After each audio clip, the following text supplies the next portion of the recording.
Olá, sejam bem-vindos a mais um vídeo aqui do canal e no vídeo de hoje eu vou falar sobre CAPAG. A capacidade de pagamento nada mais é do que a nota que a Receita Federal e a PGFN estimam de acordo com documentos contábeis e informações que as empresas enviam para decidir o desconto que a sua empresa pode ter para negociar débitos tributários junto à PGFN ou junto à Receita Federal por meio de transação tributária ou algum programa de parcelamento da Receita Federal. Essa nota ela vai de classificação A até D para mensurar o grau de recuperabilidade do crédito, ou seja, qual a capacidade, qual a possibilidade daquele crédito retornar para os cofres públicos, para que esse crédito de fato seja satisfeito. Sendo assim, os créditos são classificados em A, créditos com alta perspectiva de recuperabilidade, B, créditos com média perspectiva de recuperabilidade, C, créditos considerados de fácil recuperação, e aí é que começam a ser aplicados os descontos, e D, créditos irrecuperáveis ou de difícil recuperação. Em tese, quanto mais saudável for a sua empresa financeiramente falando e contabilmente falando, menos descontos você consegue, porque a sua empresa provavelmente vai estar classificada na capacidade de pagamento A ou B.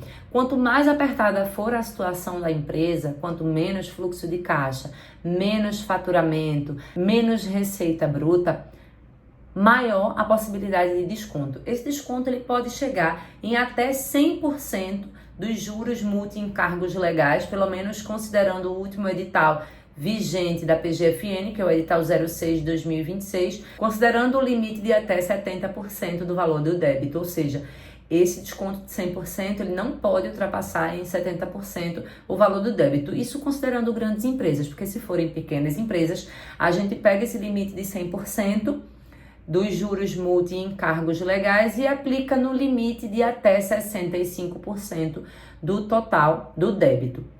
O ponto que ninguém te conta ou pouquíssima gente fala é que essa nota é calculada automaticamente, de forma totalmente presumida pela PGFN e pela Receita Federal, até porque considera, óbvio, informações enviadas pela empresa por meio de declarações contábeis. Só que essa presunção, ela se enquadra apenas em patrimônio e recebimento, ou seja, notas fiscais emitidas e receita bruta. Inclusive, alguns vetores são considerados mais de uma vez e pouca gente consegue rebater esse argumento da PGFN. No entanto, essa situação presumida nem sempre reflete a atual situação da empresa. É por isso que a capacidade de pagamento ela pode ser revista a qualquer momento se existir um fator novo. Por exemplo, a empresa de um ano para outro deixou de faturar. A empresa fechou, mas não deu baixa ainda no CNPJ, mas já encerrou todas as atividades. Fez a demissão correta dos funcionários, colocou os bens que tinha à venda, já vendeu maquinário, já vendeu tudo de patrimônio físico que ela poderia vender. Então, revisar a capacidade de pagamento nesses cenários se torna totalmente viável para empresas que não possuem mais a realidade anterior estimada pela PGFN. Até porque os dados que a PGFN utiliza hoje, que a gente está no ano 2026, são dados de 2024. Então, a gente já pode revisar esses dados para o ano de 2025, atualizando para o ano de 2026. Porque se a empresa vem em queda de faturamento ou se encerrou as atividades operacionais, não tem porquê, não existe motivo para que a PGFN continue de forma presumida, computando uma capacidade de pagamento baseada no ano 2024. Então, por isso que é totalmente viável fazer essa solicitação. Além disso, a portaria 6757 de 2022 da PGFN mensura o grau de recuperabilidade dessa dívida considerando alguns requisitos, vamos dizer assim. Ela considera o tempo da dívida, ou seja, o tempo em que essa dívida está sendo cobrada, a suficiência e liquidez das garantias que foram concedidas pela empresa, se é que houve garantias concedidas, a existência ou não de parcelamentos ativos ou rescindidos, ou seja, se a empresa já parcelou esse débito algumas vezes e porventura precisou cancelar por falta de fluxo de caixa, isso é visto como um ponto negativo e positivo, vamos dizer assim, no ponto de vista da análise de Capag, porque a empresa é considerada como uma empresa que não consegue honrar os compromissos perante o fisco. Então, embora ela tenha cancelado o parcelamento, porque isso é considerado uma boa prática pela PGFN, ela não deixa o débito lá, é simplesmente a transação tributária, o parcelamento ser rescindido, ela cancela no momento que ela não pode pagar. Isso é visto como uma forma positiva para a PGFN e isso é considerado para o grau de mensuração dessa Capag. Além disso, a expectativa de êxito nas tratativas administrativas, como por exemplo, o protesto extrajudicial. Isso, se o débito já está em protesto, ainda está sendo cobrado e mesmo assim não foi parcelado. Então, todos esses requisitos a PGFN também leva em consideração para estimar essa classificação da capacidade de pagamento como A, B, C ou D.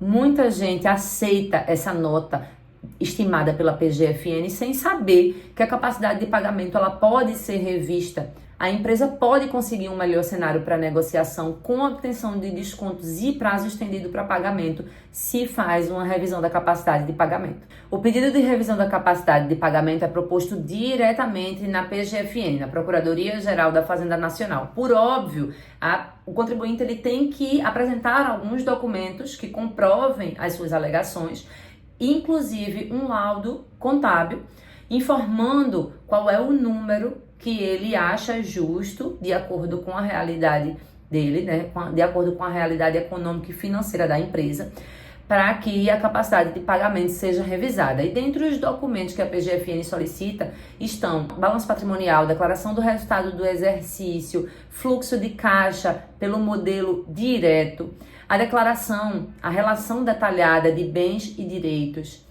a relação completa e nominal dos credores também e o laudo técnico que eu mencionei para vocês. Todos esses documentos precisam se pautar não só no ano 2024, como no ano 2025 e no ano atual, no exercício atual, ou seja, dos 2 anos anteriores mais o exercício vigente. Como eu mencionei para vocês no início do vídeo, quando o contribuinte ele tem uma capacidade de pagamento C ou D, o desconto pode ir até 100% dos juros, multa e encargos legais, considerando o limite de até 70% do valor do débito. E, dependendo do porte da empresa, ela consegue parcelar em até 145 meses, salvo o débito previdenciário, que a gente só consegue parcelar em até 60 meses. E o alerta desse vídeo é o seguinte: antes de aderir a qualquer parcelamento comum ou transação tributária que tenha pouco desconto, entre em contato com um advogado tributarista, especialista na área de transações tributárias e regularização do passivo fiscal, para que você faça um diagnóstico sobre a possibilidade, a viabilidade de fazer essa revisão da capacidade de pagamento. Eu tenho certeza que se a sua empresa possuir viabilidade de revisão, você vai conseguir um desconto muito melhor do que o cenário apresentado de forma automática. Eu espero que tenham gostado do assunto de hoje. Quero saber muito da opinião de vocês em relação a essa capacidade de pagamento, que eu sei que é algo que incomoda muitos empresários, e quero que vocês também deem dicas do que vocês querem ouvir eu falar aqui no canal. Até o próximo vídeo.